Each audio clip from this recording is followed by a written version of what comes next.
আজকে ফ্যাসিস্ট হাসিনা সরকারের সাবেক বাণিজ্য উপদেষ্টা সালমান এফ রহমান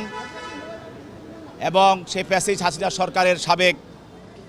অবৈধ মন্ত্রী আইনমন্ত্রী আনিসুল হক এই দুজনকে অন্য মামলা থেকে রিমান্ড শেষে আজকে বিজ্ঞ আদালতে উপস্থাপিত করা হয় এবং যে মামলাটি তাকে আজকে উপস্থাপিত করা হয় সেটা হলো কোতোয়ালি থানার একটি 13/9/24 একটি মামলায় মানি লন্ডারিং মামলা। এই মামলায় তদন্তকারী কর্মকর্তা এই দুজন আসামিকে আদালতে উপস্থাপন করে তাদের বিরুদ্ধে 10 দিনের রিমান্ড প্রার্থনা করেন এবং রিমান্ড দরখাস্তে তদন্তকারী কর্মকর্তা বলেন যে এই দুজন আসামি আপনারা যখন দেখেছেন যে নুকাত করে লুঙ্গি পরে দাড়ি শেভ করে যখন তারা পালিয়ে যাচ্ছিল তখন তাদের কাছ থেকে গত 13/8/24 তারিখে সদরঘাট 2 নং মসজিদ গেট সংলগ্ন স্থানে তারা কয়েকটি ব্যাগ বহন করে নিয়ে যাচ্ছিল। ওই ব্যাগের মধ্যে বিভিন্ন দেশের বিশেষ করে মার্কিন ডলার, পাউন্ড, ভারতীয় মুদ্রা, থাইল্যান্ডের মুদ্রা এবং ভুটানের মুদ্রা, উজবেকিস্তানের মুদ্রা এবং এছাড়াও সৌদি রিয়েল, সিঙ্গাপুরের মুদ্রা এবং ইউরো ডলার এইসব তাদের কাছে বিভিন্ন ধরনের বৈদেশিক মুদ্রা পাওয়া যায় এবং এই বৈদেশিক মুদ্রা উদ্ধার করে পুলিশ তাদের বিরুদ্ধে এই মামলাটি দায়ের করে এবং সেই মামলায়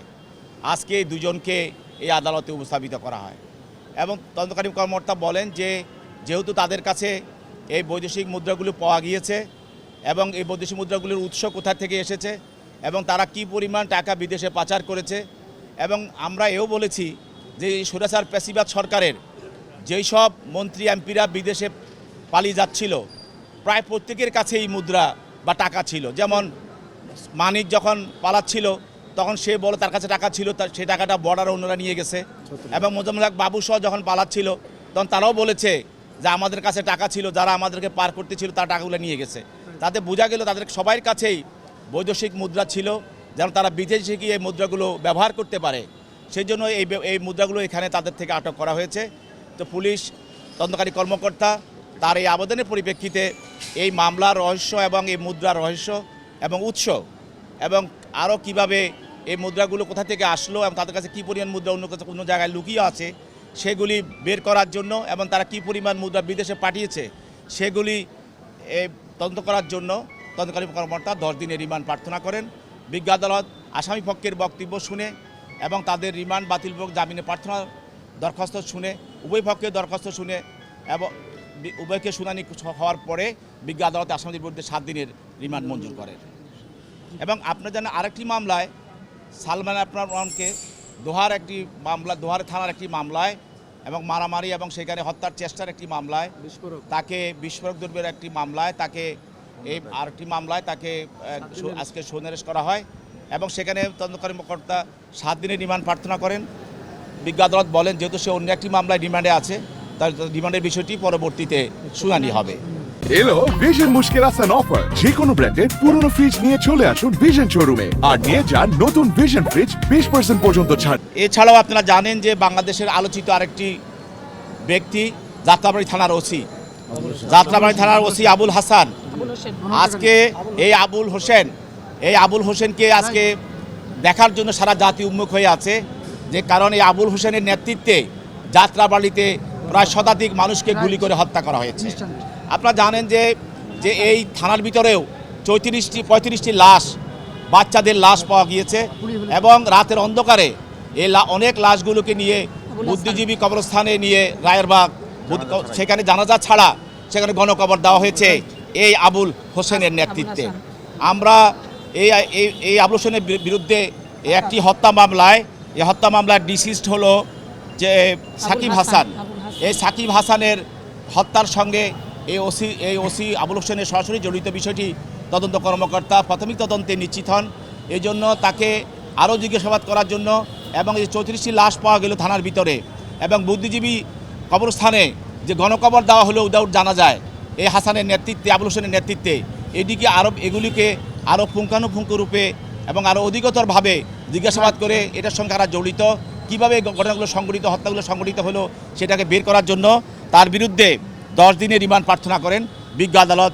তার বিরুদ্ধে 7 দিনের রিমান্ড মঞ্জুর করেন। এছাড়াও আপনারা জানেন যে আরেকজন ব্যক্তি যাকে ইন্ডিয়ার বর্ডারে কলাপাতার মধ্যে পাওয়া গিয়েছিল, শামসুদ্দিন চৌধুরী মানিক, তাকেও ধানমন্ডি থানায় একটি হত্যা মামলায় আবুল মোতালেব নামে এক আন্দোলনকারী নিহত হয়। সেই হত্যা মামলায় তাকে তদন্তকারী কর্মকর্তা প্রাথমিকভাবে জড়িত মর্মে তাকে আদালতে উপস্থাপিত করা হয় এবং তাকে ওই মামলায় গ্রেপ্তার দেখে জেল হাজতে প্রেরণ করা হয়। এছাড়াও আরেকটি মামলা সাবেক পুলিশ কমিশনার আসাদুজ্জামান,